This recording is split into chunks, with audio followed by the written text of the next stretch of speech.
sitting back in the hayfield. Some of my videos, I don't know how y'all stand watching them. They've got to be as shaky as they can be. But anyway, I'm here trying to rake some. Scott's over there baling. This will be the last patch of hay for Scott. This is one of my neighbors across the road from me. Scott's done it on the shares with them for several years. I baled this field several times for somebody else and a few times for me.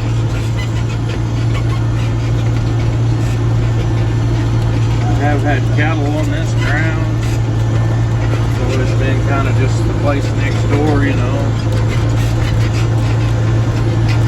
So that's kind of where we're at. Current owner's name's Melvin, so we call it Melvin. My dad baled this when I was a little boy for the same guy as the patch down the road that we did day before yesterday.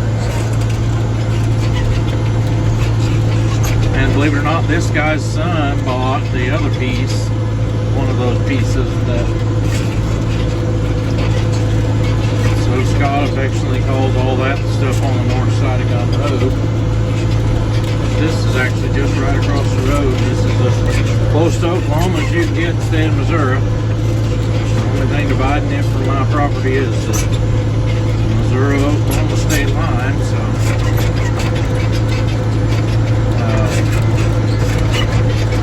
I think there's either 27 or 29 acres together in this place. There's a big ditch that runs down through the middle of it. There's several little clumps of trees. And then on the other side of the ditch, up on the hill part, they planted walnut trees a long time ago. And they're the kind that grows that hybrid walnut where it's got a great big thick husk on it. Hull. Have a great big thick hull on it. It looks like you're picking up a whole bunch of walnuts. You get it. They only pay you for them walnuts after they've hauled them. So, but my friend has a house here. He's built. He's a pretty cool guy. Been a lineman for back as long as I've known him. Been an electrical lineman.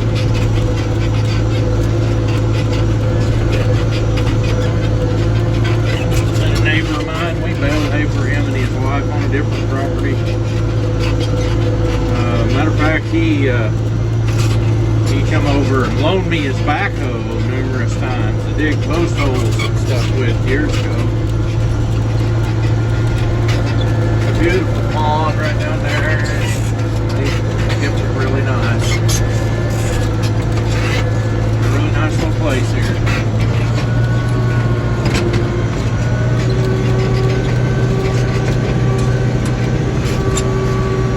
We're going to clean it all off where it looks like it's all been mowed like a golf course until 1st of August maybe. Scott's over there fixing to let out another bale, try one on. The hay is pretty good here. We had some very timely rains in late April and May, all the way up into the first week of June, and stuff has grown really well. It looked pretty bleak there the second week of April, and everything had been dry for so long. But there's quite a bit of grass to be had out here.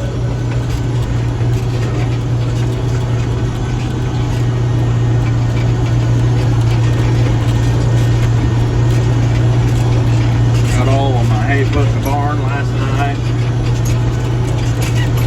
About hurt my leg. About hurt my leg jumping for joy that I had all my hay put in the barn. I've still got 36 bales to move off the field.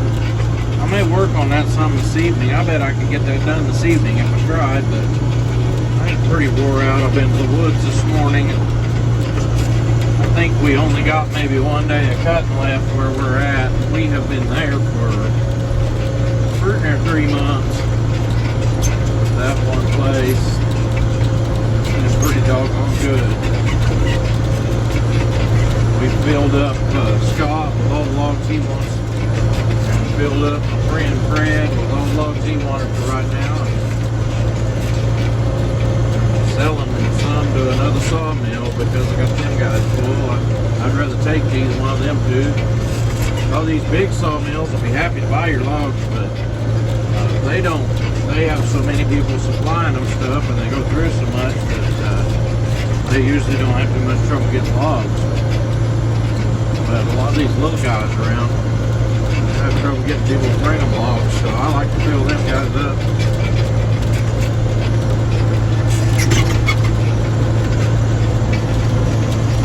And some people will say, well, the little guy don't pay as good as the big mill. Maybe, but my idea is the little guy, you'll be able to get him to do something for you if you needed something. Oh, and I have a vested interest in Scott's sawmill doing very well, so the big guys, they only don't usually have to worry about that because they could do anything for themselves that they wanted to. They don't have to worry about it. So anyway,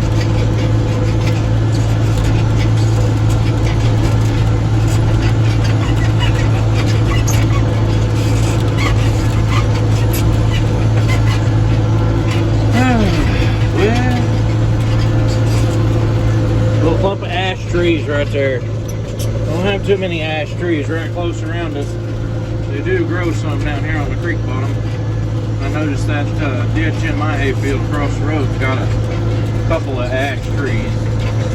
And I like to saw ash. Ash wood makes really neat wood, and it saws real nice. Usually, if you get a good one of them, that will be good. The lumber in them is really nice, way down to the core.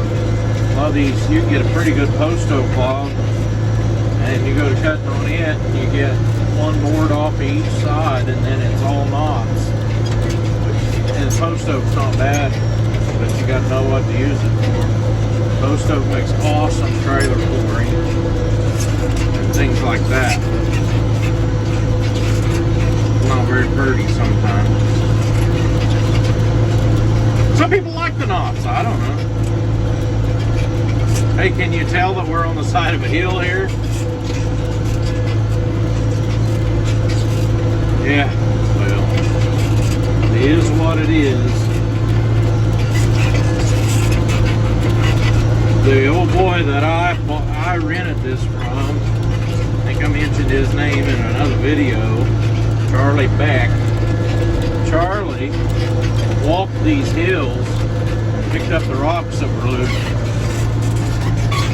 And whenever I went to renting this from him, he had a whole bunch more cattle on it than what you really need to have, and they fed them every day.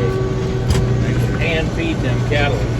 Had a place in the barn that was on here where they were feeding each one in its own individual feeder. And every one of them had a little stall to go into to eat. And they had kept this eat down really, really short. And you could see where Charlie had picked up all the rocks and put them in stump holes on this hilltop.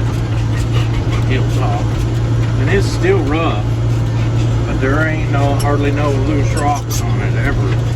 We don't have that kind of troubles here. I'm saying he done a good job. Kept them rocks picked up.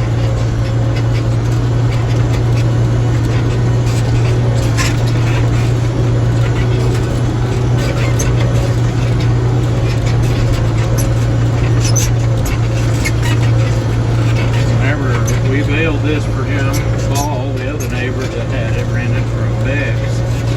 He only had electric fence around this part right here, kind of on this side of those trees and over those trees, and from just behind us to the fence south. So he was using the rest of it for pasture. After Charlie had took care of it so good, I was able to make hay on all of it when I rented And I had some cattle that I put over here after we make the hay, but I didn't do that too many times.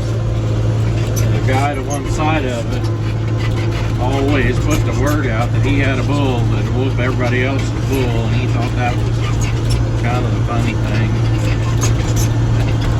I think I only had stocker calves over here. I don't think I ever put any cows and calves over here. But anyway, never had the neighbor's bull.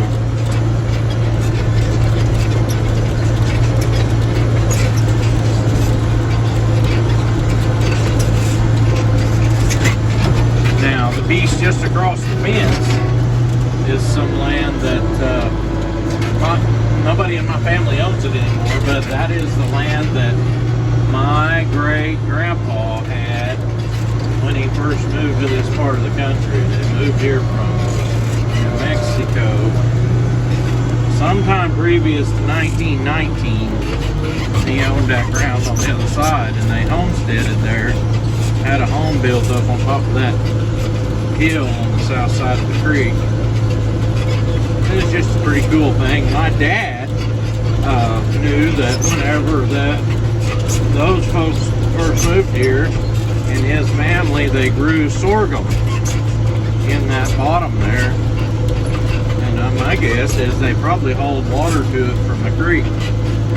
But they grew sorghum, and they had a press that was fixed up over there somewhere on the creek. And Dad used to know where it was.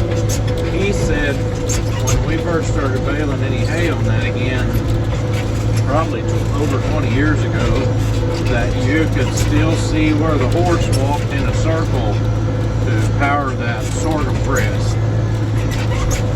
So they had a sorghum press over there, and they pressed the juice out of that sorghum and then boiled it down, made molasses. And that was their farming that they first started with.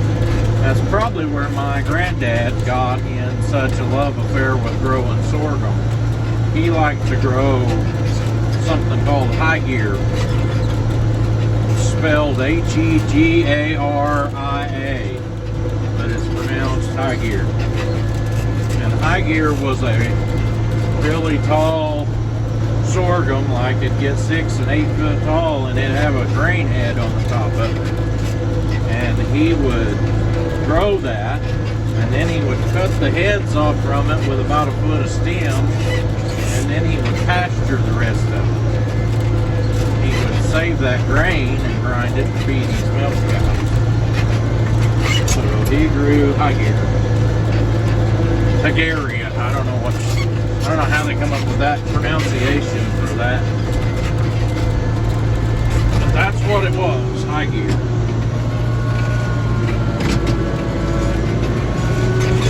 I wouldn't want to be called Hegaria. Ooh, this gets a little steep right here. There's somebody moving this on the steep a little bit.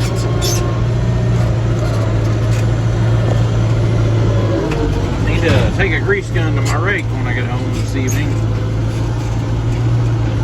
Well, anyway, I've jabbered on enough. I got a comment on live I was on last night that somebody was really enjoying watching my haymaking videos, and I'm like, well, I'm glad you're liking it, because it gets to seeming kind of redundant, but there's somebody out there watching. I'll keep putting them on. So thanks for watching, and sign off, letting Scott put a bale out. Let's watch it.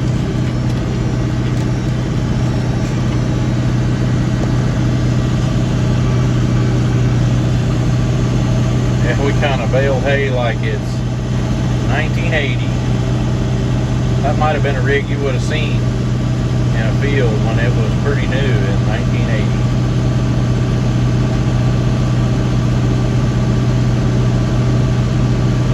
But at the case farm, it's a rig you see in the field anytime we're making hay.